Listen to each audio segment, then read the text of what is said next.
Ang San Miguel Beermen daw ngayon ay kabilang dito sa mga teams na posibleng gumawa ng malaking pagbabago sa lineup nila dahil magpapalit na raw ng important TNT. Kung totoo yung balita na si Bolbol ay papalitan na, mukhang ang San Miguel daw ay susunod na rin.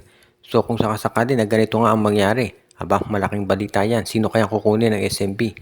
Si Benny Boatwright kaya o itong si Chris Macolo?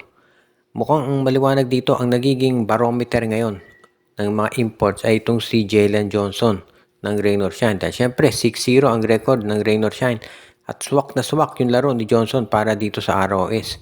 Marami nga nagsasabi na baka ito na raw yung pagkakataon para dito sa Rain or Shine na mag-champion. Pero syempre maaga pa, nasa eliminations pa tayo, no?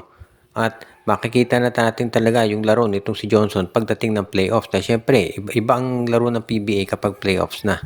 So sa ngayon, yung mga PBA teams naghahanap ng import na marang Alaba Johnson o kaya ito si Justin Brownlee. Yung bang fit talaga doon sa mga players nila. So sa ngayon, itong San Miguel daw, baka pinag-iisipan na napalitan to si Justin Patton. At yung kukunin nilang import ay yung parang stretch 4 na yung nababagay talaga dito sa kanilang lineup. So tignan natin kung ito nga ang gagawin ng San Miguel ngayon. Kung papalitan nila si Justin Patton ni Benny Boatwright o kaya itong si Chris Macolo. Kung ano ba yung mapili ng San Miguel na gawin dito, kinakailangan as soon as possible. Kasi kung iintayin pa nila na mga playoffs sila magpalit ng import, baka magkaroon sila ng problema. Kaya nga itong TNT, kung papalitan nila si Bolbol, malamang ngayon daw gawin. At ang San Miguel siguro, titignan kung anong move naman ang gagawin ng tropa. Kung gagawin daw yan ng tropa, baka susunod na itong San Miguel. Pero katandaan natin kasi yung sinabi ni Coach Leo Austria noon.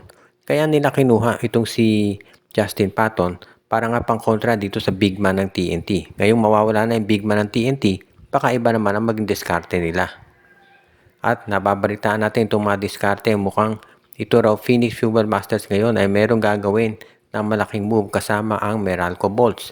Mukhang interesado raw itong Phoenix Fuel Masters na makuha itong si Alain Maliksi plus isasama na rin daw itong si Aaron Black. Yan daw yung gustong makuha ngayon ng Phoenix. Itong pagkuha nila kay Aaron Black parang understandable yan, no?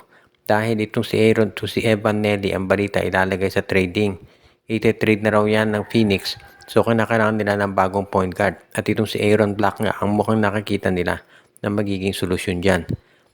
Ito naman pag-acquire kay Alain Maliksi, sa tingin ko yan ay para doon sa dagdag nilang scorer. Gusto kasi ng Phoenix Fuel Masters na meron pa silang isang mapuntahang scorer, hindi lamang sila puro na lang aasa kay Richie Rivero.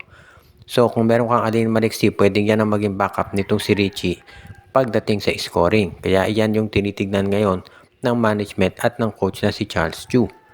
Itong pag-trade kay Aaron Black, baka si Evan Nelly nga maging kapalit niyan.